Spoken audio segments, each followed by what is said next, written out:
Hey, I'm The Game, and you're watching Billboard.com.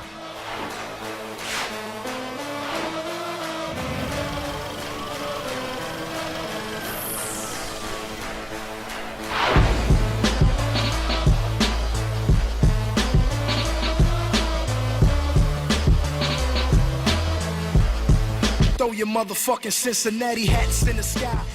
I wanted to sort of take all three of my albums and combine them all with that, doubled by me really going back to the beginning of my life and kind of telling the story, like where I was born and where I'm from, revisiting, that aspect of my life, and then bringing it all the way up into, the person who I am today. Of course, the color red is, has followed me throughout my life in the early stages of my career, but it doesn't really have anything to do with the album title. The album title was given to me by my fans, and with me, everything has to have has to be conceptual, have a meaning. What I did was I started thinking about what red really meant, or what it can mean to me without having to render me helpless, and in a sense. So I came up with rededication of myself to my family, my friends, my fans, and then my craft, which is hip hop music, and then redemption. I figured after all that I've been through in my life that it was time to kind of do away with my past and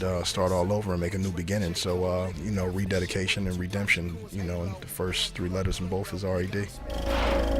His mom's and pops met in Compton. Pops was from Nutty Block, Compton. The whole album is narrated by Dre. So in the beginning of the album, he tells a story about the hospital I was born in, and then my mom, my dad were both gang members, and then towards the end of the album, it's, the birth of my daughter and, a new beginning. It's always good when you can start an album off right. Like, this is a song where I can kind of really express how I feel about all of my albums and really, tell people how I, judge myself in a sense. So I did that, and, I asked Kendrick to do a verse, but he did a verse that was too long. So I had to chop it, and what I did was I used the first 8 bars of his verse and I made it the hook. And then at the end, I kind of let the hook play out and let him finish his verse, so it was dope. But that's hip hop, you can kind of cut and chop and you copy and paste and do whatever you want to make it classic.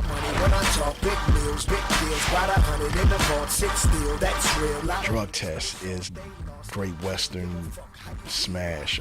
Anytime you can get Dr. Dre and Snoop on a record with yourself, if you are indeed legendary or almost legendary West Coast hip hop figure, is big to me. So getting it in with them was just nothing but a dream.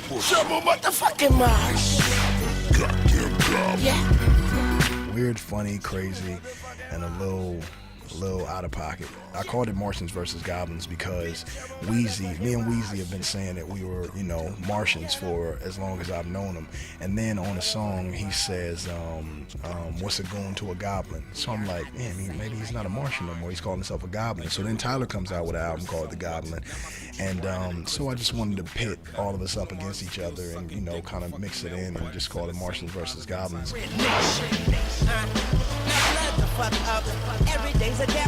Red Nation, the biggest banned song since, I don't know, maybe Fuck the Police or something. When I did Red Nation, I thought it was pretty safe, and then Lil Wayne turned the hook in, and I was like, oh, damn it, now we really ain't getting on the radio with this. It was blood this and blood that, and I understand what he was trying to do.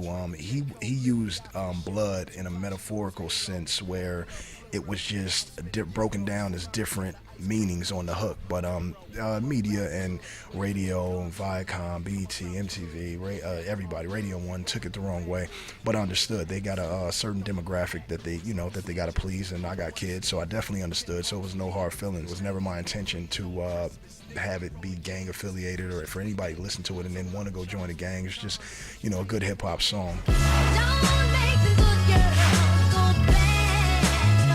The story of the black woman. Starts off very wholesome and sweet, and then, like the men that we are, we come in and we cheat and we lie, and then they turn into the monsters. And the song Good Girls Gone Bad was a tribute, number one, to a story of my mom and my dad. My dad, he just beat my mom this way and that way my entire childhood, and then one day my mom ran him over with a car and almost paralyzed him. So that song is realer than life. My nostalgia's 100% Compton, 0% snitch. Ricky is the story of every fallen young black man in Los Angeles. What people don't understand about Boys in the Hood is that aside from it being a movie, that was the everyday lifestyle of young black teenagers in Los Angeles, county. I kind of always wanted to make that movie into a song, and so I called DJ Khalil and I told him what I needed, and he was like, I don't think I'm gonna be able to do that in a couple days. And he called me one day about 4 or 5 months later, and he was like, where you at? I'm like, I'm in the studio with Timbaland. He came down and he played the beat to Ricky, and I mean, it was so theatrical and scary that we were just like, wow. But I went in the booth and I just freestyled the song from top to bottom. Pull the blinds down and took one hit of the endo. Niggas ain't doing shit but still in my neighbors. I took the concept from the TV show First 48, and then I pitted up against a story that, that I went through myself in Compton,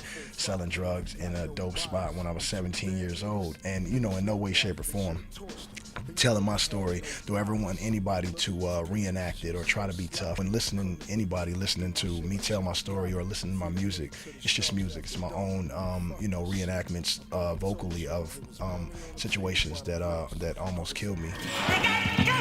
We got him. Street Runner produced that, and I don't know where he found a sample from the 60s where somebody was saying they got guns, 45s, machine guns, and heavy artillery. And listening to the sample, the song must have been talking about maybe the army or something like that. Back in the day, I know they wasn't just talking about busting no guns like that. So kudos to Street Runner.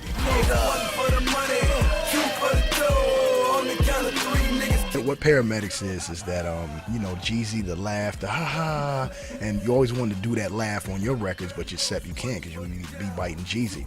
So I figured I would just get Jeezy on the song finally and just live vicariously through him, if only for 3.5 minutes. It's high energy, it sounds like a Jeezy record, and that's exactly what I meant. The boys want their music on blast. Don't turn it down, turn it up every time the cops pass. Speakers on blast. As soon as I heard it, I thought E40 and Big Boy. But I had wrote too many verses, so I had 2 verses. Regular song format is 3 hooks, 3 verses, and so we were at a standstill on who to get on it. So I reached out to both Big Boy and E40.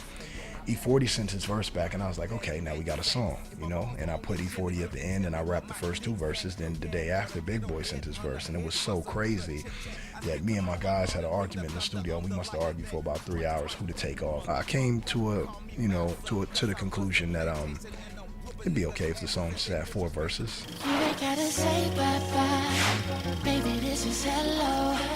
We were going through the album, sequencing and sort of taking songs off that wasn't going to make it, and we realized something, that there weren't any songs for girls on the album. So we were like, we need at least 2 songs for women. I called Mars to the studio, and he came down and he produced the beat so fast. I called Lloyd, he came down and he jumped on the hook, and then it was just left to me. And I'm a ladies man, so I know what to say to the women.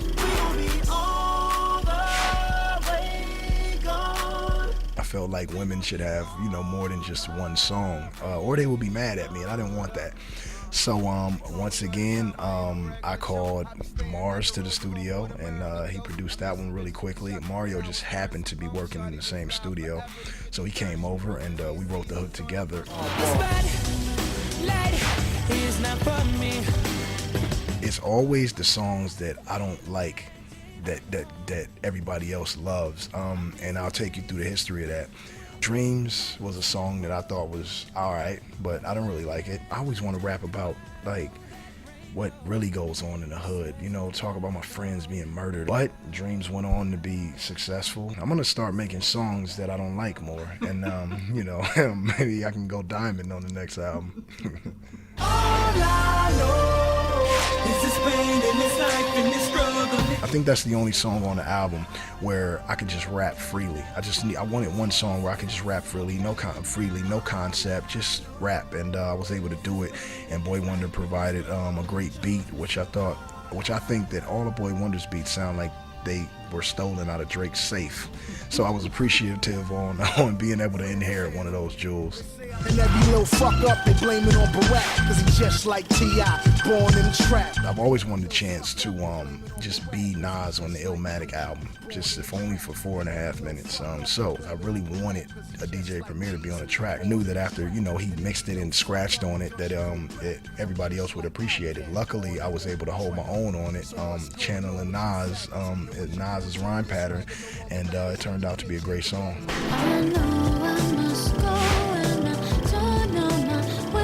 Term that probably every child in the world with a good parent has heard was that, you think I was born yesterday? I did everything that you ever did, you know, and you don't believe that. You're like, you don't know nothing, you're a mom. I paid homage to my mom on Hate It or Love It through countless DVDs and interviews, but I never gave her a song. So I wanted to do a song, and Pharrell makes beautiful music. So he did the beat. I wrote the verses and kind of just went through them, kind of telling the listener just different things that my mom told me that I didn't listen to.